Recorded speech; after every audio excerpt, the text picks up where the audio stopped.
Só que ali eu me deparei com a minha debilidade. Limitação que você Eu estava limitado, eu estava muito mais fraco que os outros alunos, eu tinha dificuldade de compreender a profundidade da matéria que era passada. O detalhe que eu acho importante dizer é que minha mãe dava um salário inteiro, ela tinha 2 empregos, ela dava um salário inteiro para pagar a mensalidade dessa escola. Era um grande sacrifício. Naquele primeiro dia, eu cheguei à conclusão que eu não queria aquilo. No primeiro dia, chegou em casa, eu chegando em casa de mala, com minhas malas, voltando para dentro de casa, com 17 anos de idade, porque todo prestígio se transformou em desprestígio. Toda fama, entre aspas, entre as pessoas do bairro, se transformou em vergonha. Quem não quer, sai. Quem é expulso não pode dizer que não quer.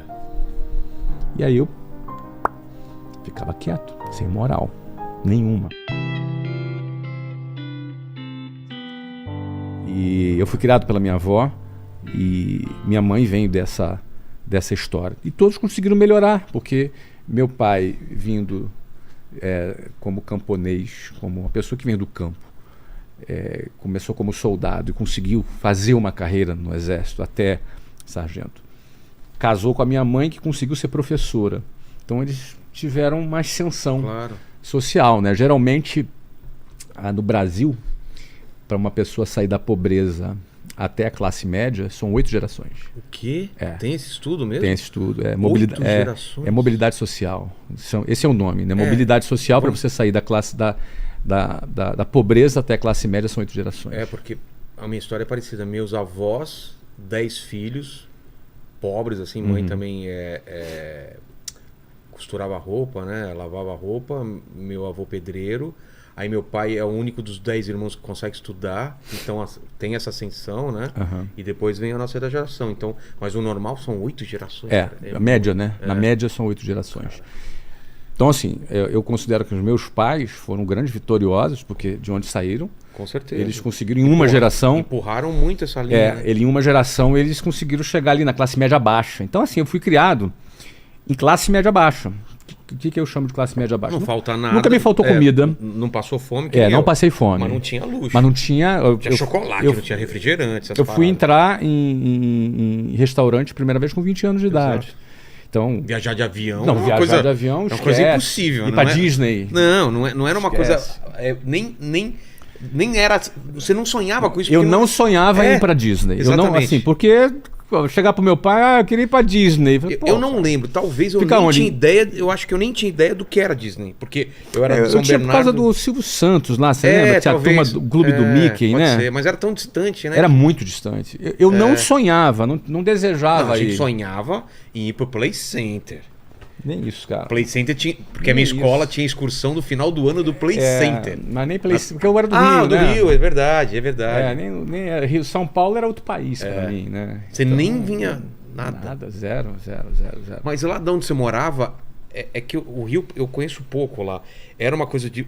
Você frequentava a praia? Não, cara, olha só. Onde eu morava, era bem distante dos cartões postais. É mesmo? Bem, distante quanto, pra ter uma ideia? 2 horas de ônibus. O quê? Longe, cara. Putz, então longe. É outro Rio mesmo. Não, é outro Rio. Ali, o bairro Jabu, onde eu morava, ele ficava entre a Favela do Sapo, era em volta, Favela do Sapo, Cavalo de Aço, Marco 7 e Rebu. Ali é a área de conflito, de disputa entre tráfico e milícia. Nossa. Mas já desde aquela época. Então você viu coisas então naquela época já? Muito menos piorou? Do que hoje. Hoje está muito pior, muito pior. Alguns anos depois que eu já tinha saído de lá, era tiroteio todo dia. Na minha época já não tinha tiroteio. Não é? Mas essa era a realidade. Então, para ir para praia, ir para praia é uma viagem, é um evento ir para praia. Entendi. Eu nunca conheci o Cristo Redentor, Pão de Açúcar. Eu nunca fui nesses lugares. Não, eu fui depois. Sei, mas cara... Ali nunca fui. Não, nunca fui. É outro Rio de Janeiro. É a periferia. A gente chama isso de exclusão geográfica. É quando você, por força de morar na periferia, você está distante. Você não está incluído no Rio de Janeiro dos cartões postais. Você está em outro lugar, completamente diferente. Olha só. Não é? Então, assim, nesse momento, me tornar oficial de umas Forças Armadas era uma grande vitória. Claro, claro. Uma ascensão social de anos-luz. Mas aí, o que você fez? Você foi... Então, aí a minha mãe, como ela percebeu, ela me percebeu. Não foi meu pai que me implantou isso, né? Eu falei com ela talvez, eu não me recordo exatamente como foi, mas ela provavelmente tenha me perguntado, sei que eu disse para ela, dei esse sinal que queria. Aí ela foi pesquisar, por conta própria, pesquisou uma escola que pudesse me preparar para isso. Então, lembro bem, na 8ª série, 1985, a minha 8ª série, estava no início do ano letivo, eu estava lá na minha sala, na escola pública, tinha um inspetor daquele que era meio mal na tua Sei, Bedel, a gente chamava de Bedel. Bedel então, mal. Você lembra os nomes dos cara mal? Claro. Os cara que fura a bola. Exatamente. Eu não lembro o nome do meu inspetor mal. Eu sei que o cara era muito temido. Ele entrou na sala e falou assim, ó, Flávio Augusto da Silva. E aí eu olhei, todo mundo olhou.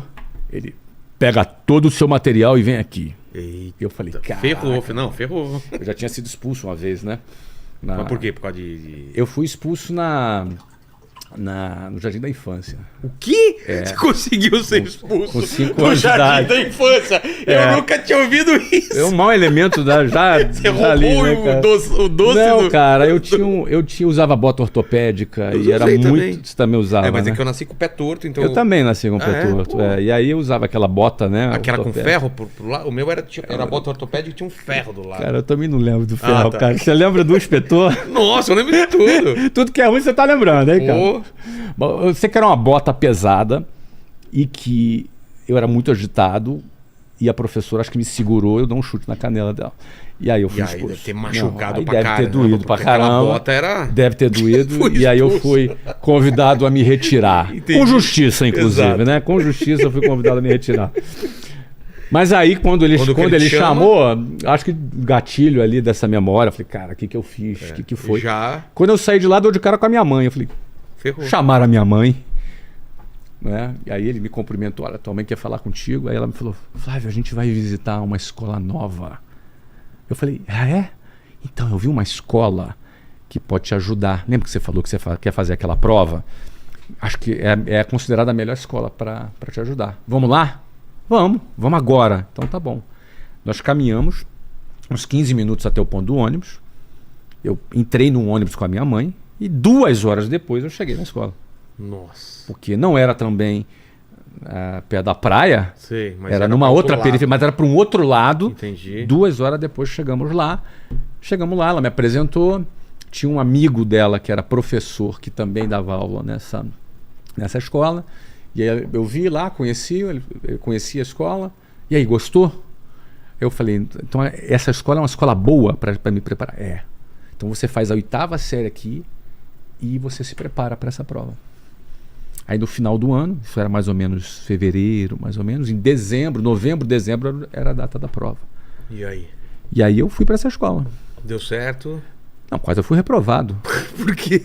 Porque era muito ruim a escola pública, era outro nível. Esse é o ponto que eu me referi. Entendi. Era um nível, mas era outro planeta. Eu não tive essa quebra. Não, aí é que tá. Aí eu me dei conta, até aquele momento, eu não tinha a menor noção se era boa, se não era boa. Só que ali eu me deparei com a minha debilidade. Limitação que você Eu estava limitado, eu estava muito mais fraco que os outros alunos, eu tinha dificuldade de compreender a profundidade da matéria que era passada. Eu sempre fui aluno A, sempre fui um dos melhores alunos. E lá você começou lá e aqui, aquele ritmo forte de preparação para concurso e a aula, e eu também a adaptação de pegar 2 horas para ir, 4 horas no trânsito por dia, de manhã, ônibus lotado. E na volta. Imagina, ônibus lotado, você vê assalto, briga, assédio, você vê de tudo, cara. Todos os dias. Atravessava, sei lá, 6, 7 favelas por dentro. Dava volta ao mundo para chegar. Então já chegava cansado, e essa adaptação, mais a aula, mais aquilo tudo, e quase que eu fui aprovado. Passei assim, passou no sufoco. Na 8ª série ali, correndo atrás ali para poder, pendurado em 2 matérias, e passei, terminei a 8ª série. Mas eu me dei conta disso. E eu digo para você que foi muito importante para mim me dar conta do meu nível. Eu me dar conta que eu estava abaixo. Estava muito abaixo. Você não tinha essa noção? Não tinha a menor noção. Eu acho que a pessoa saber da sua realidade é muito importante. Também acho. E aí vai depender do que tu vai fazer com a tua realidade. Você pode se acomodar e falar, não tem jeito. Você pode dizer, pode para mim não tem jeito. E tem pessoas que, para algumas pessoas não tem jeito mesmo. Isso. Por algum problema muito grave, ela não consegue. Ela não consegue. Ou... Mas ali ou você vai buscar tirar essa defasagem. Exato. E o que aconteceu? No final do ano eu fiz a prova. E não passei. Óbvio. Não passei. E não só não passei, eram 30 mil candidatos para 200 vagas. Uma prova muito concorrida. Bem difícil. Bem difícil. Isso era outra coisa que eu não sabia. O quão concorrido era. E você estava pegando gente que já estava se preparando há um tempo para ela. E eu fiquei entre os 20 mil primeiros. Eu fui melhor que 10 mil. Tá. E fui pior que 20 mil pessoas. Entendi. E eram só 200 vagas. Tava muito distante. Tava muito distante. Então aquilo ali foi um chá de realidade para mim. E, de novo, aí vai do que tu vai fazer com essa tua realidade. Teu sonho, a princípio, então, morreu. E aí, o que você fez? Não, o sonho não morreu porque eu pedi... Bom, o detalhe que eu acho importante dizer é que minha mãe dava um salário inteiro. Ela tinha 2 empregos. Ela dava um salário inteiro para pagar a mensalidade dessa escola. Nossa. Então, assim, era no seu ombro também. Era um grande sacrifício. Ela tinha 2 empregos, um salário emprego, um salário inteiro era para pagar essa escola. E além disso, eu tinha que gastar 4 horas de trânsito para ir e voltar. Realmente pesado. Né? Eu não passei. E aí, eu gosto de começar minha história falando sobre isso, porque eu acho que ali eu tive uma escolha, né? E a escolha que eu solicitei foi a seguinte: olha, eu quero me preparar de novo. Eu quero poder me preparar de novo. Eu não passei, ficou distante, mas eu acho que eu entendi.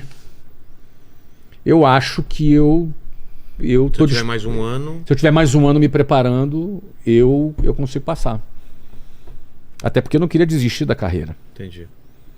E a minha mãe topou dar um ano inteiro de salário, de novo. E mais um ano, 2 horas para ir, 2 horas para voltar. Dessa vez um pouco... Aí eu estudei muito, cara. É isso que eu ia falar. Aí cara, já era diferente. Era diferente, era porque eu queria. Cara, eu estudei muito. Eu estudei, assim, numa referência do que eu estudava. Eu estudava nada. Eu assistia a aula, ia fazer a prova e tirava nota alta. Sim. Não, ali eu passei a estudar num nível bem hard mesmo. E aí estudei muito, e ralei, chegou no final do ano, fiz a prova de novo. 200 vagas, mesmo 200 vagas, outras 30 mil pessoas, não é? Muitas são as mesmas. Sei. E não passei de novo.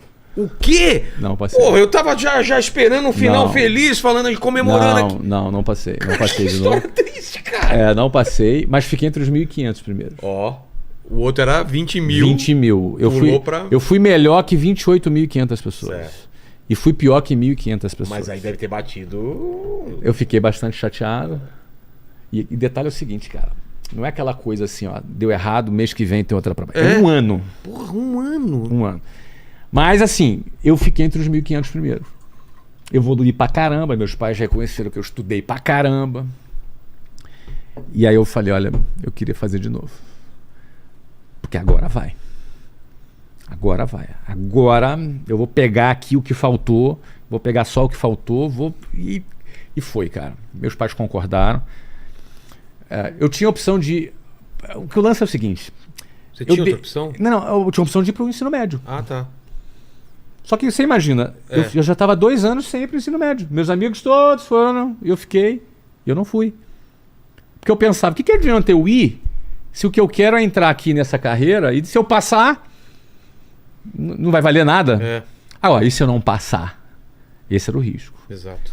E aí, aquilo era o meu tudo, cara. Era o meu tudo. Minha carreira acadêmica, digamos assim, era tudo que eu tinha. Minha mãe dava o salário inteiro dela para isso. Era puxado. Você imagina, você trabalhar? Claro. E aí, eles toparam. Eu fiz mais um ano. Estudei como um monstro, um animal. Até final de semana, direto. Imagina, aí eu já tinha 14 anos para 15 anos de idade. Isso, já tinha 15 anos de idade. Então, com 15 anos, não namorava, não saía, era só estudando. O que foram esses 3 anos? Era para eu resolver uma defasagem que eu tive da escola pública. Precisei de 3 anos para resolver essa defasagem. Chegou no final do ano, eu passei. Passei em todos, passei bem. Passei em todas, eram as 3 provas. Na Marinha Exército Aeronáutico, eu passei nas 3. Passei, fui super bem. E aí, felicidade, o dia que eu peguei o jornal, né? Lembra do Jornal dos Esportes? Era no Rio de Janeiro, né? Era uma rosinha, era um rosado, um papel rosado. Tinha as notícias de esporte, quem é carioca da antiga vai se familiarizar com isso. Tava lá meu nome, pô, o dia que eu li o meu nome, Flávio Augusto da Silva, na lista de aprovados. Sensação. Uma sensação absurda. Marquei o meu nome, dobrei o jornal, fui para casa, fui com cara de triste, aí meus pais, e aí, eu com cara de triste assim, passei. E aí todo mundo festejou, eu lembro, aquela festa na minha casa, os vizinhos ficaram sabendo, todos os vizinhos do bairro. Cara, se tivesse rede social na época, ia ganhar um monte de seguidor lá no bairro. Entendi. Porque, cara, todo mundo, Flávio passou.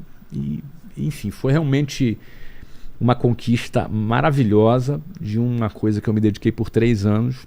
Ralei muito, custou o salário inteiro da minha mãe, tudo isso, cara. No dia 2 de fevereiro de 1988, eu entrei num ônibus e esse ônibus ia para Angra dos Reis, onde era o Colégio Naval. Eu escolhi ficar na Marinha. Era longe do Colégio Naval, 2 horas e meia, 3 horas da minha casa. 2 horas. Era outra cidade. Sim. E a gente morava na escola. Então era um board school, era um colégio interno.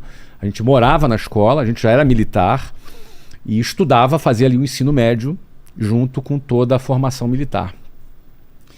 E, cara, aquela expectativa, orgulhoso, aí as pessoas com aquela farda branca, bonita, com as platinas em cima, os alunos iam nos buscar, a gente entrou naquele ônibus, todo mundo ali realizando seu sonho. Chegamos lá na frente do colégio, formamos uma formatura ali, todo mundo ficou formado, aquela cerimônia militar, a gente entrou no colégio, aquele momento assim, de passando pela porta de entrada do colégio, um sonho sendo realizado, coisas que eu imaginei, que eu idealizei por muito tempo. E ali começava um processo de adaptação. Naquele primeiro dia, eu cheguei à conclusão que eu não queria aquilo. Não, para. Não, aí essa história tá... No primeiro dia... Quê? Porque começou... chegar até lá... Não é isso, não cara. É isso? Não. Aí começou o processo de treinamento militar. Ah, tá.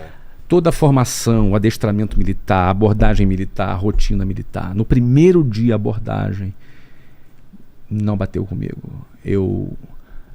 Cara, assim, eu tenho amigos maravilhosos na Marinha, são pessoas, eu tenho uma super gratidão à Marinha, mas o meu perfil é um perfil muito questionador. Sou um cara mais criativo, um cara mais que questiona o porquê das coisas. Minha rotina não é uma rotina muito repetitiva, eu não gosto de rotina repetitiva. E lá é totalmente... E a rotina militar é igual todos os dias, ela é repetitiva. A hierarquia, ela precisa ser assim. A hierarquia precisa ser como ela é. Então, eu não me encaixava naquilo. E imediatamente, na minha primeira abordagem, aquilo não bateu, cara. E eu me lembro, no primeiro dia, eu me lembro da minha primeira noite dormindo, eu deitado, olhando pro teto, num alojamento com 200 pessoas, olhando para cima. Eu falei, cara, o que eu tô fazendo aqui? E aí o detalhe... Não te bateu o desespero, não? Ainda não, porque um lado meu pensou isso. Um outro lado meu gostava do prestígio. Entendi. Eu gostei do prestígio que eu recebi das pessoas, da minha família, de todo mundo orgulhoso, a festa, os vizinhos. E aquilo... E foram 3 anos, cara, lutando para aquele troço. Então, assim, eu era muito novo, eu tinha 15 anos de idade. Pensamentos conflitantes. Então eu tinha uma alegria, uma euforia e uma resistência. E isso me fez rastejar por 2 anos. Você enrolou 2 anos. 2 anos lá dentro. Mas não era um sacrifício ou tinha coisas boas? As coisas boas eram meus amigos. Tá. Né? Meus amigos eram sensacionais, pessoas maravilhosas. Que a gente tem a amizade com essas pessoas até hoje. A gente se transforma quase que como irmãos, né? Porque a gente vive junto, passa perrengue junto. Então você forma ali uma espécie de irmandade com essas pessoas. Exato. Mas um outro lado meu me fez ficar um zumbi por 2 anos. Então eu fui aquele aluno muito problemático, aquele cara que não cumpria muito a rotina militar, Mas não cumpria. Chegava a ser punido por causa disso? Bastante punido, sim. Opa, muitas vezes deixava... Final de semana você ia para casa, você não arrumava a cama direito, ou você não fazia a barba direito, ou você não cortava o cabelo direito, ou você não estava com o uniforme do jeito que tinha que estar. Eram coisas desse nível, né? E você perdia o final de semana, não podia ir para casa. Então eu tenho... Minha lista disciplinar em média é metade de uma folha. A minha deve ter umas 4 folhas. Entendi. Não é? Por quê? Porque eu não me encaixava, mas não conseguia, era muito jovem para concluir que eu falava, não, isso aqui eu devo sair. Então eu precisei de uma ajudinha. E essa ajudinha veio. Eles me expulsaram. Você entendeu? Eu fui convidado a me retirar pela segunda vez, né, cara? Eles falaram. Você dá uma força pra esse rapaz. Vamos dar uma força. Ele tá querendo isso, mas ele não tem coragem. Não tem coragem. A gente vai ajudar ele. Ele é muito cagão pra tomar essa decisão. Deixa eu dar uma força pra ele. Meu filho, vamos lá, né? Você foi expulso. Expulso na realidade é a forma que eu falo, né, cara? Porque tecnicamente eu não fui expulso, né? Eu fui impedido de renovar minha matrícula, que na minha opinião é a mesma coisa. Entendi. Então eu me aproprio do termo expulsão, né? Eu fui impedido de continuar. Sentiu alívio ou sentiu medo? Cara, isso é muito interessante. Último dia de aula, um pátio com todas as turmas formadas, aquela coisa militar, todo mundo formado ali, parado.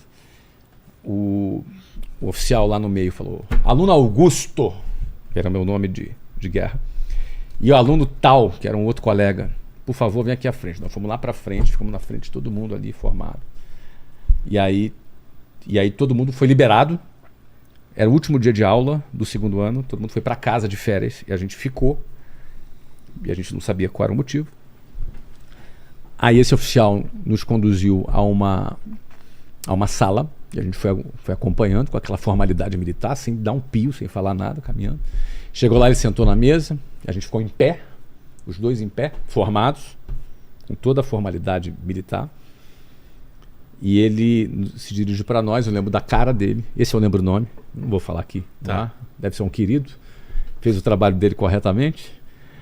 Ele falou assim, é o seguinte, senhores, vocês não poderão renovar a matrícula de vocês para o ano que vem, vocês estão desligados.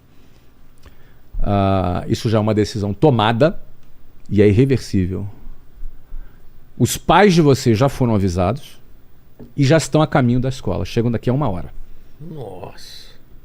Por favor, vão para o alojamento, faz as suas malas, pega tudo que você tem no armário e leva para casa. Para cá vocês não voltam mais. E aí? Ok? Boa tarde, podem ir. Que porrada, hein? Eu lembro do meu colega do lado. Ele quebrou até um protocolo, ele botou a mão assim na cabeça. E eu senti alívio, cara. Eu senti alívio. Você matou a pau. Eu senti alívio. Eu senti alívio. Que era para ser feito, que eu não tive coragem, ou não tive maturidade, ou eu não tive um processamento cerebral para poder concluir que essa era a decisão que eu deveria tomar. Era uma decisão muito sofisticada para a minha idade naquele momento. Olhando para trás é muito fácil você não, hoje é fácil falar. Ligar os pontos. Naquele momento, nada. Bom, eu ser desligado... Bom, primeira coisa que eu fiz, eu fui procurar um telefone público, não existia celular. Você recebia uma grana para estar lá ou não? Recebia um dinheiro. Eu recebia dinheiro, eu tinha escola, uma das melhores escolas na América Latina, os alunos top pra caramba. Eu tinha material didático, eu tinha comida, eu tinha tudo. Alojamento, tinha amigos. Não era uma coisa banal. Entendi. Eu sair de lá significava o quê? Eu voltar para casa. E fazer o quê? Sem nada. Um moleque da periferia, sem nenhuma perspectiva, que agora foi expulso e que o bairro inteiro ia ficar sabendo. Tem essa ainda. Aquele prestígio todo se transformaria num vexame. E aí? Bom, meu pai chegou lá, fardado.